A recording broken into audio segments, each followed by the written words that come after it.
Hello everybody, I'm Elsie and welcome back to Book Bar and welcome to my favorite video of the month, my stats and faves. So this is for the month of September, and in the month of September I read a total of 17 books and I DNF'd one book. My total pages were 7,054 with an average page length per book of 414 pages. So I read some chunky books this month, even though my total number was low. I read some bigger books, so my page length was up.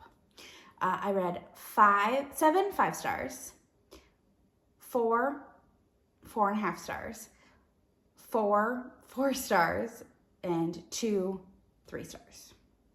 I read 3 physical books, listened to 6 audiobooks, read 4 mixed media, so I read along and listened, and I read 4 ebooks. I read 9 books with representation, 5 books had author rep, 10 new releases, 5 2023 releases, 1 2020 to 2022 release, and 1 2010 to 2019 release. I listened to 6 books via my library. I read 1 book on KU. I had 4 Audible books, 3 physical books, and 3 ARC ebooks. I read 5 traditionally published books and 13 indie romances, or indie pubbed books. I read 3 ARCs, had 0 rereads, 1 book made me cry, and 6 authors were new to me. I read 3 contemporary romances, 1 historical romance, 3 fantasy romances, 2 dark romances, 1 holiday romance, it was like a Halloween romance, 2 sports romances, 4 small town romances, and 1 cozy mystery. 33% of my reads had a black cover, 11% had a blue cover, 11% had an orange cover, 11% had a purple cover, 11% had a green cover, 5 pink, 5 red, 5 yellow, and 5% were just too many different colors to really, no one color stood out. And now, of course, for everyone's favorite part, my top 5. Coming in at number 5, I Say You'll Be Mine by Naina, Kumar. This is a book I read for my little 24-hour reading challenge. I will have linked above. I absolutely adored this book. This follows Meghna and Karthik, and it was a arranged engagement of convenience. So basically, Meghna, her parents, she is Indian, and a lot of Indian people believe in arranged marriages, but her parents had a marriage of love and one that was not arranged, and so they decided to let their daughters have marriages of love. Their daughter, and they had a son. It was 1 daughter, 1 boy, 1 girl, 1 boy. They decided to let them have marriages of love, but Meghna was struggling to find love, so her parents said, well, why don't we set you up with someone? And she said, okay, that's fine. So she meets Karthik, who has been set up on many setups by his mother and just really is not interested in getting married. But he may tell a little white lie and need to have someone to be engaged to, and Meghna may need to have someone to be engaged to too, to prove that she's not in love with her ex. So they enter into this agreement together, and it was so good. I loved it so much. Then at number 4, we have Out of Focus by Cristina Santos. This was in my new release vlog. This is the 3rd book in the Love in LA series, and you do not have to have read the other 2 books, because I didn't read book 1, but I read book 2. And you do see the characters, but I think it's fine to read them without reading it. But Charlie is the heroine from book 2's sister, and Raphael was her bodyguard. And if you read, they don't really like each other. But you get flashbacks in this book, so it's okay to not have read it. And you see little moments of them in the past, and then of course in the present day. And Charlie has a secret. She is actually a well-known romance author, but she is kind of in a writing slump and needs some inspiration. So she asks Raphael to help her with this, and things go from there, and it was just so spoony, so adorable. Raphael was in love with her from the first moment he saw her, and yeah, It was so cute. I adored it.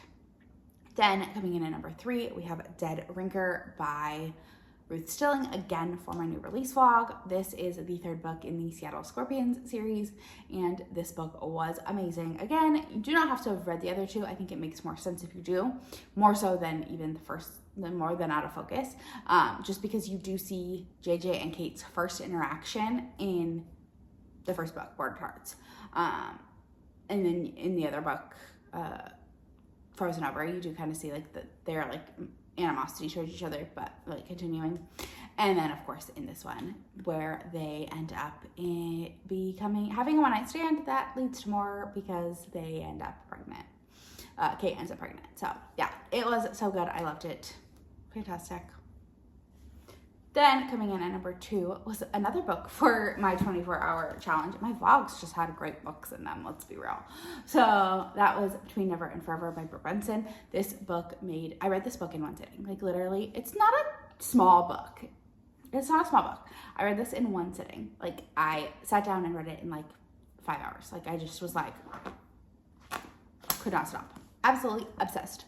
Loved this so much. So this follows Savannah and Levi, and Savannah and Levi went to high school together. They were friends, and Levi was told not to be friends with Savannah because she was from the wrong side of the tracks. Well, he witnesses something, and he basically has her put into foster care, and it's not a great place for her. So she runs away. So that's part 1, is them, and like that part made me cry. But it was like their friendship. And then part 2, he sees her when they're 18, and he has kind of broken away from his parents and their religious trauma that they have imposed on him. And they run into each other when he's on spring break, and they decide they're going to try to maybe give it a go. But then something happens, and he gets some news, and she's like, I don't ever want to see you again. Now it's 7 years later, 6 or 7 years later, and Savannah is going to be filming a movie in the small town that they grew up in, or nearby. And his daughter might be obsessed with her because she is a world famous rock star. And yeah, it was adorable. I sobbed, but it was also like the single dadness was adorable. But yeah, I sobbed during this book, and I just loved it. I was in such a chokehold. Definitely a favorite. Then at number 1, another new release from my new release vlog. And so if you watched it, you know what's coming, and that is Wild Eyes by Elsie Silver. When is Elsie Silver not on a favorites list? Let's be real. This book was so good. It had me in the chokehold. Also, the audiobook, amazing. I have never listened to an Elsie Silver book on release.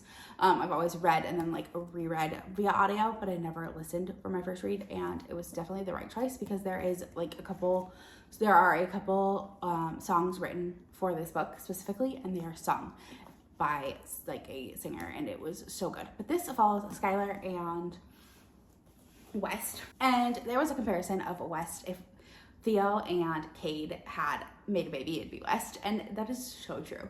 But this follows West and Skylar is a very famous pop star in the United States. And I mean, in Canada too, but she needs to get away from that life. And so she goes to Rose Hill to record with Ford Grant, and West sees her because she's kind of being an idiot and trying to take pictures with a bear. And he's like, no, dumb lady, come on. And of course, like, things go from there, and yeah, it was just adorable. I loved this so much. 5 stars. My new favorite Elsie Silver book. I think I have to do, now I gotta do a reread of Reckless in this and like compare them and put them side by side. But yeah, absolutely obsessed. Loved this so much. So yeah, that is it. If you made it to the end of this video, leave me a lipstick emoji for Wild Eyes, because she wears this red lipstick that like her family didn't want her to wear, but she's like, no. She's like, I'm gonna do what I want to do now. So yeah, 5 stars, loved it. What am I saying? I don't even know anymore. But yeah, if you made it to the end of this video, leave me a lipstick emoji. And don't forget to like, comment, subscribe, all the fun stuff. It really helps me out. I'll talk to you all in the next one. Bye.